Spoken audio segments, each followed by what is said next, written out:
From Nigeria to Jamaica, God will special delivery your husband or wife. A match made in heaven. I've never told this story to a large audience before, but the world needs to hear it. It's pieces of a puzzle that we're going to put together, so don't skip this video because God, He is truly awesome and worthy of all our praise. Growing up, I always attended church, but to me, church was just a Sunday routine, something you did because that's what families did. My weekends were often divided between going out of His presence on Saturday night and back into His presence on Sunday morning. At the time, I honestly didn't see anything wrong with it. I didn't know better. God is not to be mocked, but in my heart I wasn't mocking Him. I simply didn't understand being holy as He is holy. My faith was a formality, not a relationship. Yet even in my ignorance, the Lord was watching over me. But deep inside, my soul was restless. Something was missing, though I couldn't explain what. And that's when God, who never forgets His children, started moving. Friends who came visiting the island from different parts of the world and in my small town began inviting me to church. At the time, I thought it was just coincidence. I didn't realize it was divine orchestration. One day, a close family friend named Sandra, who had migrated from Jamaica to the UK, returned home to get married. She stopped by my house just to say hello. But what started as a simple visit turned into something much deeper. After a long conversation, as she was about to leave, she asked me a question that shook me. "My friend, if you were to die tonight, where would you end up?" I had no answer. Deep down, I knew it wouldn't be heaven. Sandra invited me to church. I immediately said no. But that night, I couldn't sleep. I tossed and turned until I finally sent her a text. "I'll go to church with you tomorrow."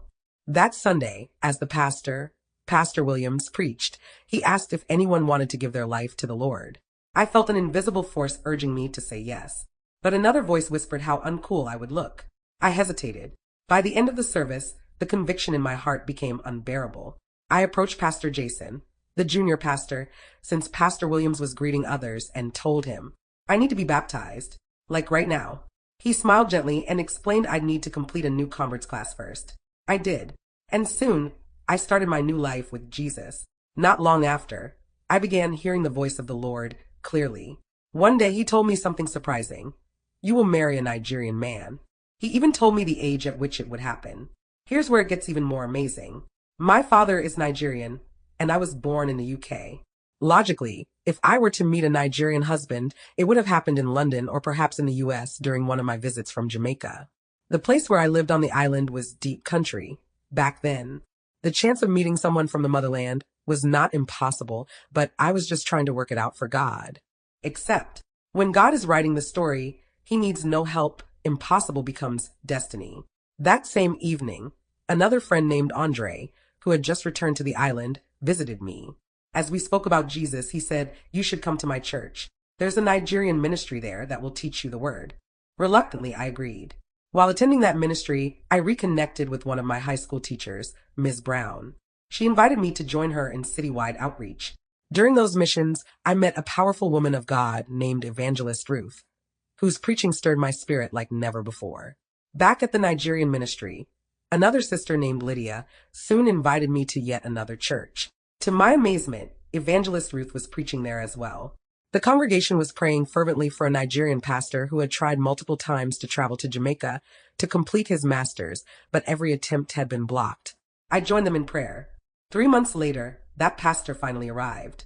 As soon as I saw him, the Lord whispered, "That is your husband." His name was Pastor Emeka. We started talking and built a friendship. Shortly after, we got married, just before the age the Lord had told me my season of singleness would expire. But the story doesn't end there. After we were married, I shared my encounter with him, the voice of the Lord, the confirmations, and how it all unfolded.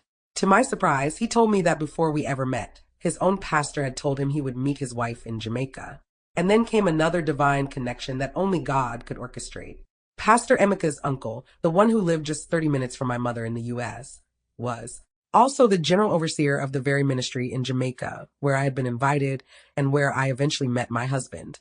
We had been orbiting the same spiritual family without even realizing it.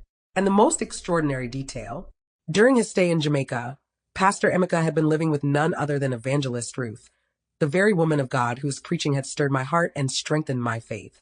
Even before we became husband and wife, God had placed both of us under the same spiritual covering, preparing us for the journey ahead.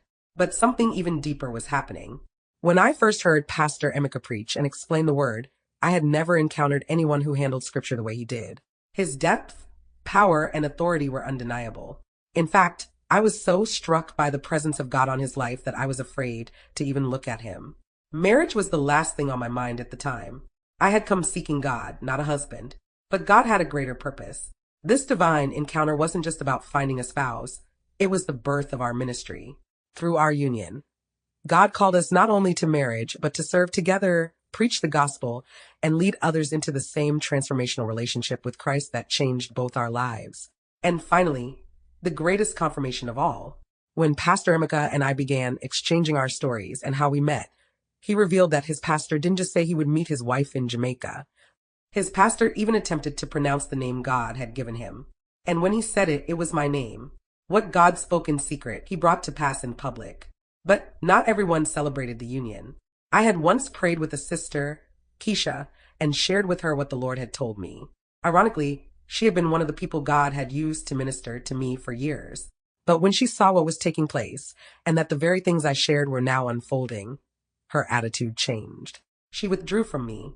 Isn't it interesting how some rejoice with you while others recoil when the promises of God start becoming reality? Our marriage caused both great joy and, at the same time, an uproar.